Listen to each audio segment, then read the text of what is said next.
Full control of your mind is really not something, it's such a multifaceted thing that I think a lot of people don't understand the full scope of it. Because oftentimes when we think full control of your mind, when even I think full control of your mind, you think just like either a persistent constant consciousness that you maintain throughout your entire day, and or usually coupled with the ability to direct your thoughts wherever you want them to go.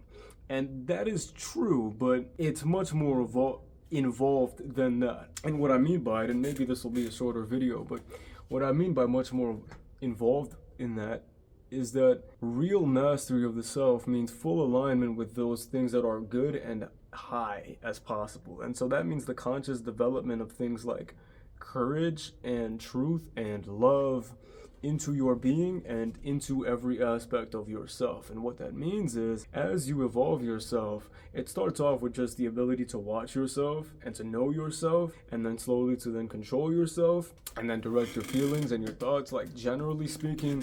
But the more involved it is, the more it impacts every single thing that you do. For example, and what I'm thinking about mainly here is your speech, the things that you say. You eventually, when you hit a certain point of mastery that I'm frankly not at yet, you stop saying things that are negative. You stop, outside of pointing things out for what they are, like you call a blasphemer, you know, or you say somebody's like a liar or despicable, you know what I mean? Like things like that are seeking to out things that are untrue, in a way like rebuking demons and things like that, right? Outside of things like that, you don't curse easily. You don't say things that are negative or damning or violent or harmful with ease.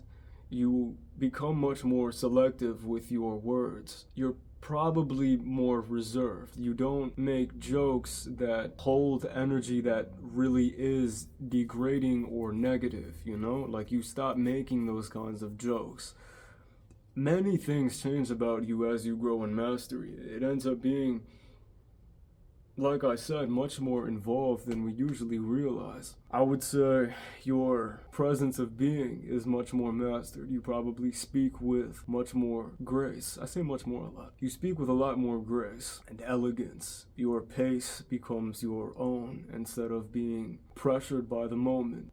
I wouldn't say you're ever really pressured by anything except your own mind, right? But you don't feel those pressures as much, and to the extent that you might, they don't control you. You probably move way less erratically. You think clearly and uniformly, and you direct your thoughts one at a time. So in a way, you move slower and more refined, so that anything that you do engage with is met with the full presence of your being all at once.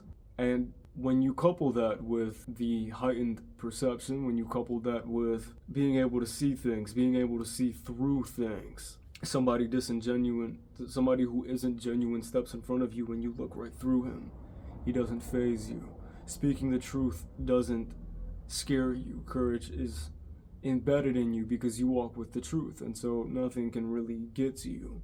It's also, I would say, a state of egolessness, you know, in the sense that things don't hit you personally, you know.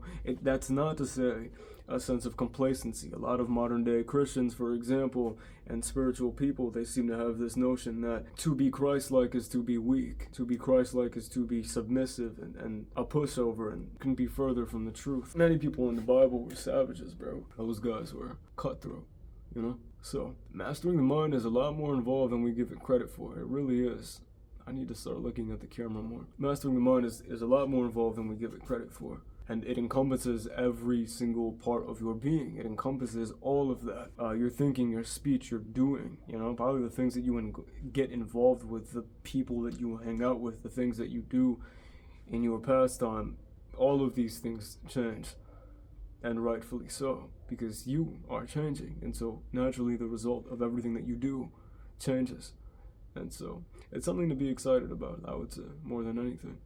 So yeah. I think that's all I have to say.